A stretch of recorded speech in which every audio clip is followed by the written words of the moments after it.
Good morning, friends. Mrs. Mountcastle here with a teacher tip about project.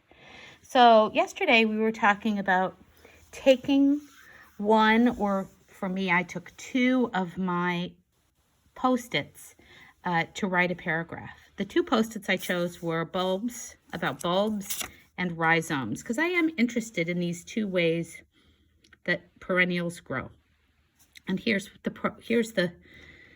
what I had originally written, like kind of a scrappy sentence there and a scrappy, not quite sentence here. And here's what I turned it into. Let's see. Some perennials spread without seeds.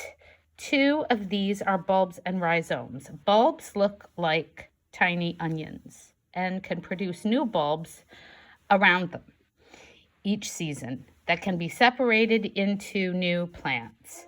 Rhizomes grow horizontally underground and look more like ginger.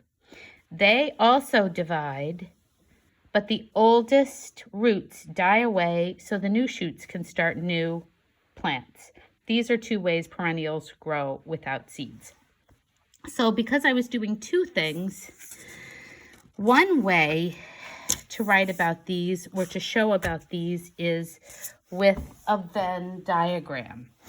And I just made the two circles there. A Venn diagram is an interesting thing because it allows you to show what's the same and different. So this one would be rhizomes, maybe.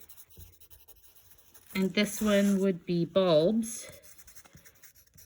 And this spot right here is both.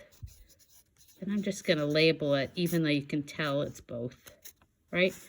So they grow underground, right? The bulb part, right? They both do that. They both reproduce all on their own. Bulbs look like tiny onions. And rhizomes are kind of long and goofy, and they look a little bit like ginger. And so you could go on and list all the traits of rhizomes over here, all the traits of bulbs over here, and then the things that they have in common here. It's a cool way to compare two things. So that's one way that you could move forward. Stick that over there. Here's another way. Another way is you could draw a picture, right? So here are my bulbs here. So these are, I'm just going to think of tulips, right? Because tulips grow from bulbs. That's not a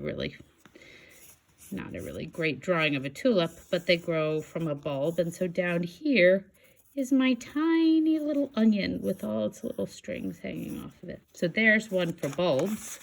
Then I could do the same thing for rhizomes. There are some lovely plants that grow from rhizomes, and they grow down like this, and this becomes this gnarly looking thing down under the ground with like a little, see, a little bit different. So I could do a chart, and if I was doing these, I would be marking and identifying what all the parts were. So, you know, this is the flower. These are the leaves.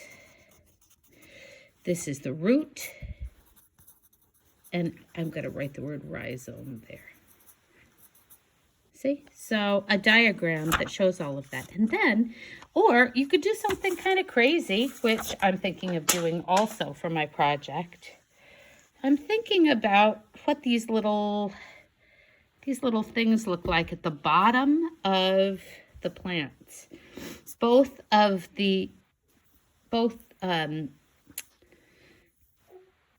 bulbs and rhizomes have these little hairs that come off the bottom of them. So I was thinking I could make this part be the flower.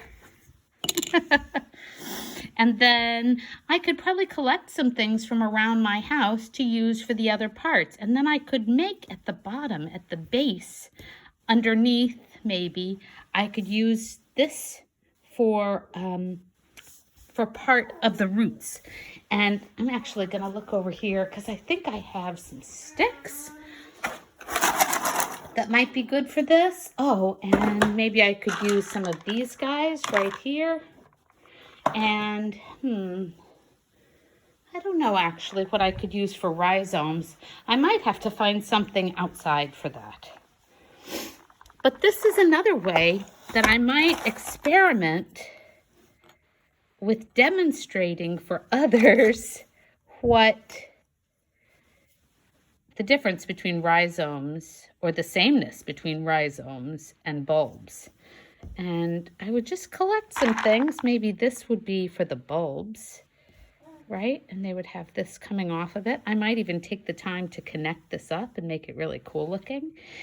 And then for the rhizomes, I kind of need to, well, I'm looking up here. I've got this guy. I don't know what I could use him for. But you could just use your imagination to make things that help the learner understand what you've learned. So this is my attempt today. I can't wait to see what creative ways you'll come up with to share your understanding of your plant, of your project. All right. Have a great day. I can't wait to see it.